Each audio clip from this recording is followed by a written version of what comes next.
Hello friends, स्वागत है आप सभी का डीएलएस न्यूज चैनल पर एक बार फिर से। तो आज तारीख हो गई 27 जून 2021, दिन संडे रविवार, और बात करेंगे आज के मुख्य समाचार और टुडे ब्रेकिंग न्यूज के अपडेट वीडियो में। नजर डालते हैं देश भर की तमाम बड़ी खबरों पर। काफी महत्वपूर्ण और सिलेक्टेड खबरें हैं, सो इस वीडियो को ध्यान से पूरा देखते रहिएगा। सीधे बात करें पहले अपडेट में, तो देखिए आप अब पेंशनर्स को नहीं काटने होंगे बैंक के चक्कर। व्हाट्सएप और ईमेल के जरिए आपको पेंशन स्लिप मिल जाएगी। दरअसल केंद्र सरकार ने लगभग अपने 60 लाख पेंशनर्स को बड़ी राहत दी है। इसको लेकर सरकार ने सभी बैंकों को आदेश भी जारी कर दिया। पेंशनर्स यानी कि जिन लोगों को पेंशन मिलती है उनकी सुविधा के लिए अब बैंकों से उन्हें मासिक पेंशन पर्ची यानी कि पेंशन स्लिप देने को कहा गया, जिसमें जमा की गई राशि और टैक्स कटौती के विवरण के भुगतान की पूरी डिटेल्स होगी। और ये स्लिप पाने के लिए अब पेंशनर्स को बैंकों के चक्कर भी नहीं काटने पड़ेंगे, बल्कि उनको उनके रजिस्टर्ड मोबाइल नंबर पर, व्हाट्सएप पर, ईमेल पर ये डिटेल्स हर महीने मिलती रहेगी। ओके, ये नई सुविधा शुरू की जा रही है। और अगली बड़ी खबर देखिए दोस्तों, फार्मर्स प्रोटेस्ट यानी कि किसान आंदोलन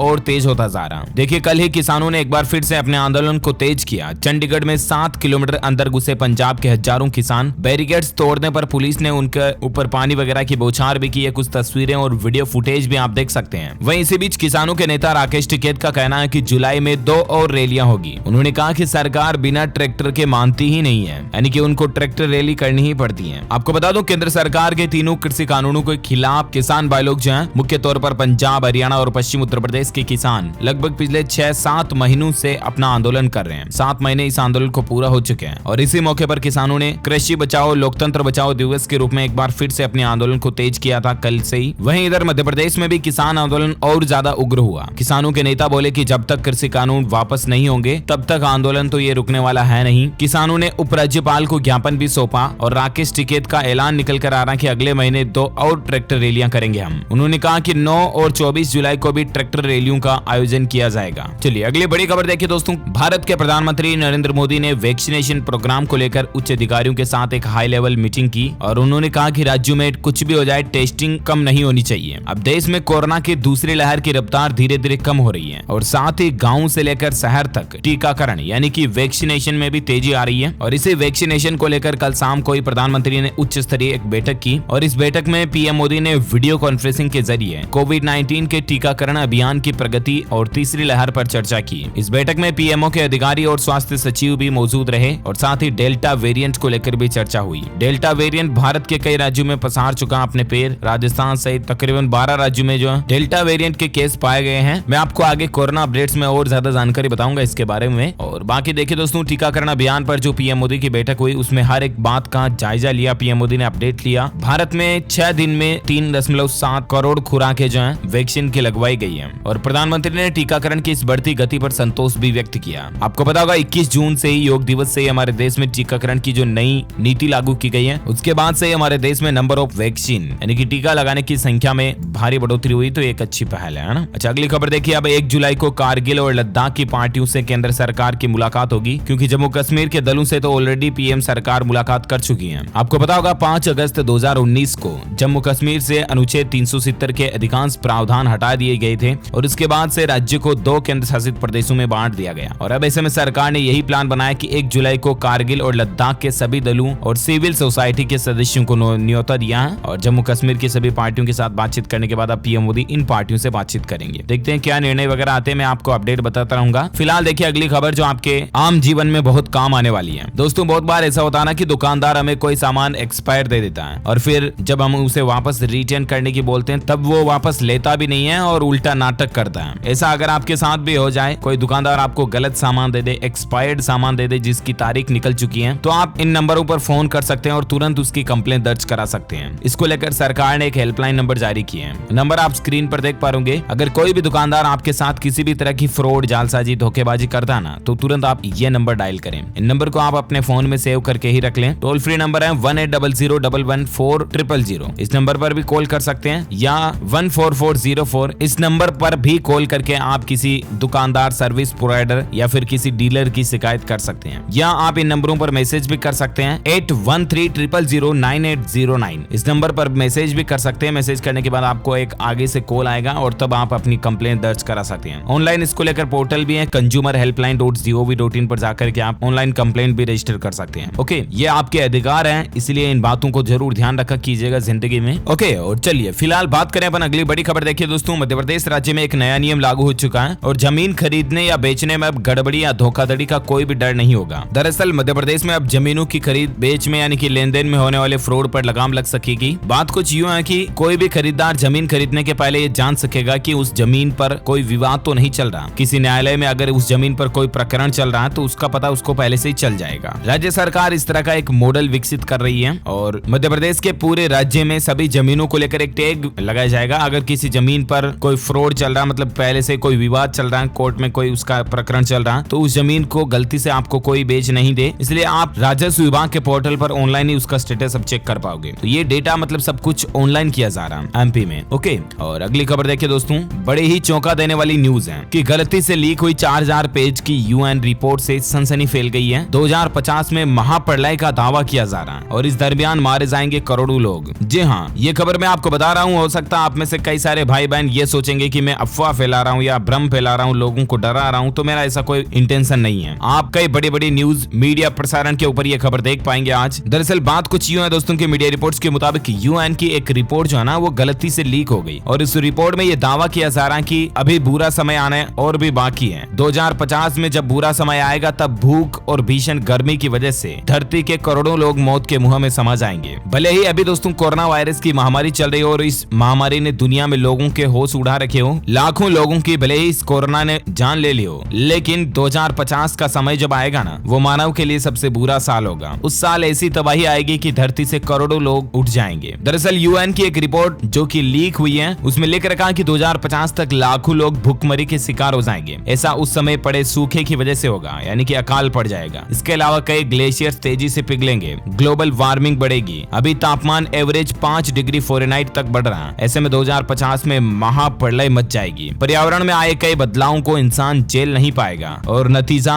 ये होगा कि पृथ्वी से करोड़ों लोगों की मौत। अभी 2021 चल रहा है, तकरीबन 29 साल बाद ये भारी तबाही हमें इस दुनिया में पृथ्वी पर देखने को मिल सकती है। अब इस पर एक्सपर्ट लोगों का क्या कहना है कि एक्सपर्ट्स ये कह रहे हैं कि अभी भी हमारे पास मौका है। इस महाप्रलय को रोका तो नहीं जा सकता है, लेकिन इसको थोड़े समय के लिए टाला जा सकता है। हो सकता है कि इसको 2050 के बजाय 2070, 80, 3000 तक खींचा जा सकता है। अगर हम पर्यावरण को लेकर थोड़े सजग हो जाएं तो कार्बन की बढ़ती मात्रा पर काबू पाया जा सकता है, पर्यावरण के प्रति मतलब सही काम करके, और इससे आने वाले समय के लिए खतरे को थोड़ा टाला जा सकता है। हालांकि रिपोर्ट के मुताबिक 2050 तक कुछ प्रजातियों को बचा पाना नामुमकिन होगा। अब उनकी स्थिति इतनी बिगड़ गई हो चुकी होगी कि उनके लिए यह महाप्रलय ही होगा। कई जीवों की तो प्रजातियां ही खत्म हो जाएगी। मतलब अब कहने का मतलब यही है दोस्तों कि ज्यादा से ज्यादा पेड़ लगाएं और पर्यावरण को नुकसान ना पहुंचाएं, किसी भी तरह का प्रदूषण ना फैलाएं, वायु प्रदूषण, ध्वनि प्रदूषण, है ना। और बाकी तो आप खुद ही समझदार हैं। चलिए फिलहाल देखिए अगली बड़ी खबर। 500 रुपए के नोट पर सरकार ने एक बड़ी जानकारी दी है। आखिर ये आपके लिए जानना जरूरी क्यों है? दरअसल सोशल मीडिया पर कई जगहों पर ऐसा मैसेज फैलाया जा रहा है दोस्तों कि 500 रुपए के नोट पर जो ये ग्रीन पट्टी होती है ना, ग्रीन तार, ये अगर गांधी जी के ज्यादा पास है तो वो नोट फेक है, और गांधी जी से अगर ज्यादा दूर है वो तार तो फिर वो नोट सही है। इस तरह का दावा सोशल मीडिया पर किया जा रहा है। अब इस पर गवर्नमेंट की पीआईबी फैक्ट चेक संस्था ने एक क्लियरिफिकेशन जारी किया। दरअसल ये एक दोस्तों प्रिंट मिस्टेक है। आरबीआई के जो दोनों ही नोट है ना, ये दोनों ही तरह के नोट असली हैं, मान्य हैं। ऐसी कोई भी गलतफहमी आप अपने दिल दिमाग में ना रखें कि पास वाला फर्जी या दूर वाला फर्जी, या पास वाला सही है या दूर वाला सही है, ऐसा कोई भी टेंशन ना लें। दोनों ही तरह के जो नोट है ना वो भारतीय रिजर्व बैंक के ऑफिशियली और अप्रूव्ड वेरीफाइड सही नोट है। सोशल मीडिया पर जो इस तरह का दावा किया जा रहा है वो गलत है, फर्जी है, कोरी अफवाह फैलाई जा रही है। आप ध्यान ना दें और ऐसे मैसेज को आगे फॉरवर्ड भी ना करें। ओके, और अगली बड़ी खबर देखिए दोस्तों, किसानों के लिए अच्छी खबर है। मेरा पानी मेरी विरासत योजना में अब 15 जुलाई तक पंजीकरण करा सकते हैं आप। हरियाणा सरकार ने किसानों को प्रोत्साहित करने के लिए ये योजना चला रखी है और इसकी तारीख को 15 जुलाई तक बढ़ा दिया, जो कि 25 जून को ही खत्म हो गई थी। तो आप भी चाहे तो इसमें रजिस्ट्रेशन करवा सकते हैं। ओके, इसमें किसानों को कई तरह के बेनिफिट्स मिलते हैं। अच्छा, अगली बड़ी खबर देखिए दोस्तों, बिहार बोर्ड के मैट्रिक परीक्षार्थी ध्यान दें, इस दिन से स्कूल में आपको सर्टिफिकेट मिलना शुरू हो जाएगा। दरअसल बिहार बोर्ड का कहना है कि 26 जून से प्रमाण पत्र वितरण होना शुरू हो जाएंगे। सभी जिला शिक्षा अधिकारियों को कार्यालय में ये भेज दिए गए हैं। अब ज्यादा जानकारी आप स्क्रीन पर देख सकते हैं। अगली खबर देखिए, बिटकॉइन, क्रिप्टो करेंसी वगैरह में अगर आप भी इन्वेस्टमेंट किए तो आपके लिए एक बड़ी खबर है। बिटकॉइन में बड़ा घोटाला सामने देखने को मिला है। निवेशकों को $3 अरब की चपत लगी है। आप भी सावधान हो जाएं। दरअसल दोस्तों, एक क्रिप्टो करेंसी इन्वेस्टमेंट फर्म को हैक कर लिया गया और इसके मालिकों को संचालन बंद करने के लिए मजबूर किया गया। अब फर्म चलाने वाले 2 भाइयों का कोई पता ही नहीं है। कहने का मतलब ये एक ऐसी फर्म है जिसमें बिटकॉइन वगैरह इन्वेस्टर जो होते हैं ना, बहुत से बीच में आपने देखा होगा कि बहुत सारी ऐसी कंपनीज और मोबाइल एप्स हैं जो बीच में ब्रोकर का काम करते हैं, आपको क्रिप्टो करेंसी में इन्वेस्टमेंट कराने का एक प्लेटफॉर्म मुहैया कराते हैं, राइट। तो वो ही अब भाग चुके हैं क्योंकि उनकी कंपनी हैक हो चुकी है। सो प्लीज आप भी केयरफुल, सावधान रहें अगर ऑनलाइन क्रिप्टो करेंसी वगैरह में लेन देन करते हैं तो। ओके,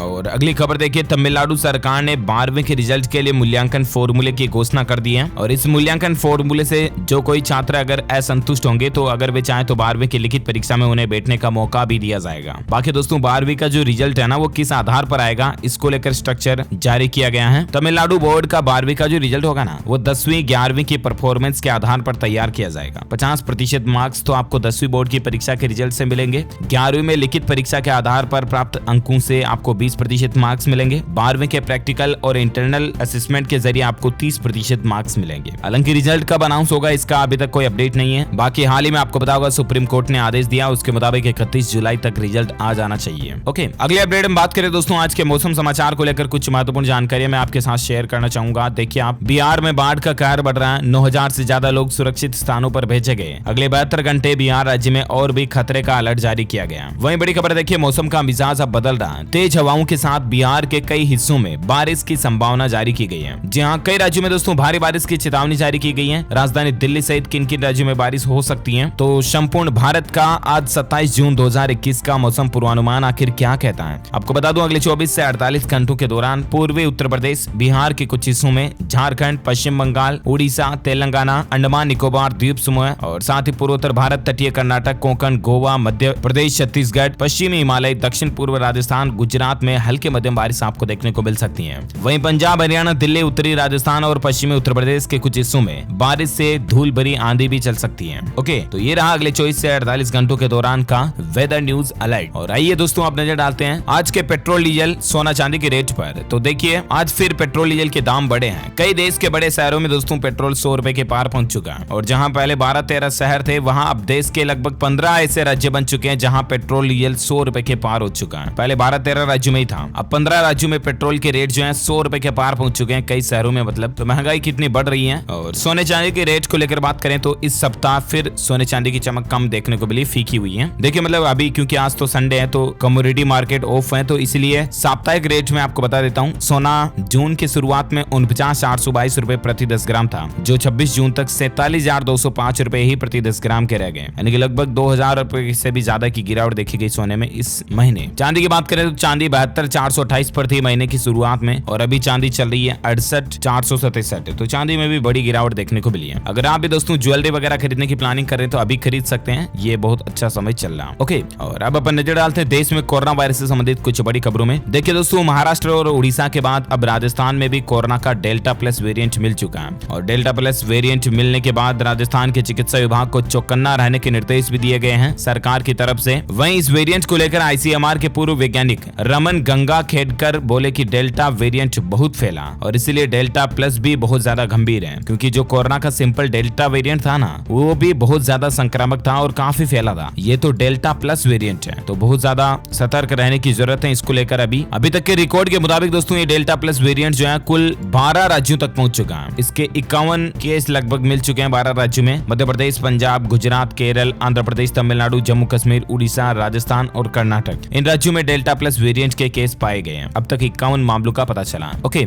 और कोरोना पर अगली खबर देखिए दोस्तों, राजधानी दिल्ली में अनलॉक 5 की गाइडलाइंस जारी हो चुकी है। अब दिल्ली में जिम खुलेंगे, योग संस्थान भी खुलेंगे और शादी समारोह में 50 लोग शामिल हो पाएंगे। यानी कि दिल्ली में अनलॉक में कुछ छूट ढील को और भी ज्यादा बढ़ाया गया है। दिल्ली में अनलॉक को लेकर जो नई गाइडलाइंस जारी हुई है उसमें ज्यादा डिटेल्स आप स्क्रीन पर देख सकते हैं। अरविंद केजरीवाल सरकार की तरफ से दिल्ली में ये नए नियम लागू कर दिए गए हैं। ओके, और अगली खबर देखिए दोस्तों, राजधानी दिल्ली के अलावा राजस्थान में भी अनलॉक को लेकर नई गाइडलाइंस जारी हुई है। अब सुबह 5 बजे से लेकर शाम 4 बजे तक सभी धार्मिक स्थल वगैरह खुल पाएंगे, मंदिर मस्जिद वगैरह ये भी खुल सकेंगे। साथ ही ऑफिस में कर्मचारियों की संख्या जो पहले 25 या 25% के लगभग थी, उसमें अब आधे कर्मचारी ऑफिस में आ सकेंगे। 50% छूट दे दी गई है। तो ये राजस्थान में अनलॉक को लेकर कुछ नई गाइडलाइंस जारी की गई है। साथ ही अगली खबर देखिए, त्रिपुरा राज्य ने 10 शहरों में एक सप्ताह के लिए कर्फ्यू को बढ़ा दिया। 2 जुलाई तक यहाँ पर पाबंदियां लागू रहेगी त्रिपुरा राज्य में। अब कौन कौन सी सिटीज में यहाँ पर लॉकडाउन को फिर से बढ़ाया गया है लगभग एक सप्ताह के लिए, तो जानकारी आप स्क्रीन पर देख सकते हैं। इतना ही नहीं दोस्तों, मध्य प्रदेश सरकार का भी एक बड़ा फैसला देखिए। अब संडे को लॉकडाउन खत्म हो चुका है, यहाँ पर अनलॉक की गाइडलाइंस लागू की गई है। नाइट कर्फ्यू हालांकि अभी जारी रहेगा, बाकी जो वीकेंड लॉकडाउन था ना संडे वाला, वो एमपी में खत्म हो चुका है। ओके, अगली खबर देखिए, देश में दिसंबर तक उपलब्ध होंगी 135 करोड़ कोरोना वैक्सीन की डोज और यहाँ तक कि बच्चों को भी जल्द ही वैक्सीन लगाई जाएगी। सुप्रीम कोर्ट में केंद्र सरकार ने ये जवाब दिया है। केंद्र सरकार का कहना दोस्तों की जायडस कैडिला वैक्सीन का 12 से 18 साल तक के बच्चों पर क्लिनिकल ट्रायल लगभग पूरा हो चुका है और बहुत जल्द भविष्य में ये वैक्सीन 12 से 18 साल तक के बच्चों के लिए भी अवेलेबल हो जाएगी। ये सुप्रीम कोर्ट में सरकार ने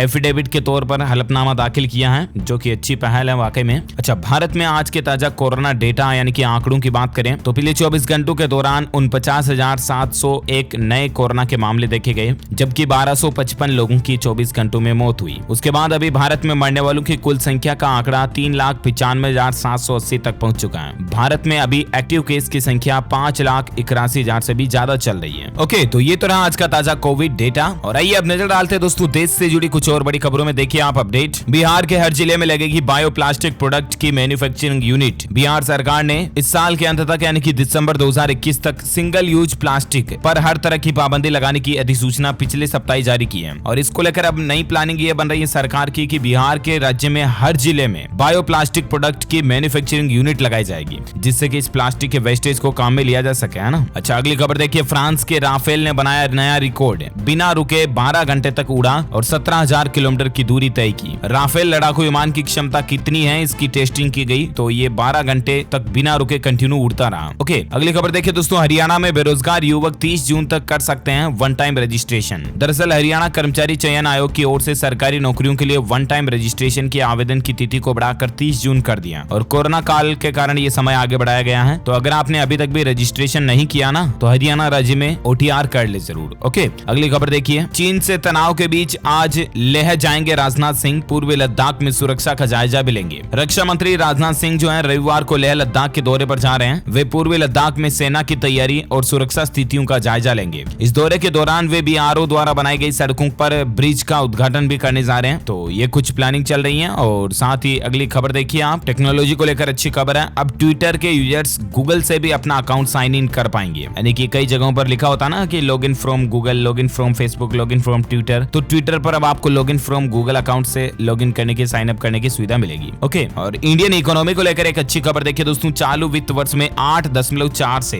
10.1% तक वृद्धि कर सकती है भारत की अर्थव्यवस्था इंडियन इकोनॉमी। यह हाल ही में NCAER की रिपोर्ट में खुलासा हुआ, जो कि भारत के लिए वाकई में एक अच्छी बात है। वहीं कोरोना की वैक्सीन को लेकर देखिए, 162 दिन वैक्सीनेशन के कुल भारत में हो चुके हैं और इसी बीच आंकड़ा देखिए आप, भारत में कोरोना वैक्सीन के 32 करोड़ से ज्यादा डोज लगा दिए गए हैं, जो कि दुनिया के सबसे विकसित देश अमेरिका की बराबरी तक भारत पहुंच चुका है। मतलब वाकई में भारत में बहुत तेज रफ्तार से वैक्सीनेशन चल रहा है, जो कि एक अच्छी बात है। ओके, इस कड़ी में आज दिन भर की तमाम बड़ी खबरें, मुख्य समाचार, टुडे ब्रेकिंग न्यूज का अपडेट वीडियो यही फिनिश होता है। वैसे दोस्तों आप मुझे नीचे कमेंट करके बताइए कि भारत में सबसे तेज स्पीड से चलने वाली ट्रेन का नाम क्या है। कमेंट करके बताइए मुझे। जो लोग इस सवाल का सही जवाब इस वीडियो के नीचे कमेंट बॉक्स में देंगे ना, वो रैंडमली सेलेक्ट किए जाएंगे हमारी DLS न्यूज टीम की तरफ से और आप जीत सकते हैं एक शानदार सरप्राइज गिफ्ट, जो कि गिव अवे के रूप में आप तक पहुंचा दिया जाएगा, जिसमें आपको mobile, computer, laptop, tablet, PC, gadget, smartphone, smart watch वगैरह कुछ भी जीतने का मौका मिलेगा। ओके, तो कमेंट करके बताइए इस सवाल का जवाब और इस वीडियो को लाइक करना, शेयर भी करना अपने दोस्तों के साथ फेसबुक और व्हाट्सएप पर, और DLS न्यूज चैनल को सब्सक्राइब करके बेल आइकन जरूर दबा देना, ताकि आपको रोजाना की ताजा खबरें तुरंत अपने मोबाइल पर मिलती रहेगी। ओके, मिलेंगे अगले नेक्स्ट अपडेट में, तब तक के लिए ख्याल रखिएगा आप अपने आप का, अपने परिवार का भी। Thank you, take care, good bye, जय हिंद, जय भारत, वंदे मातरम।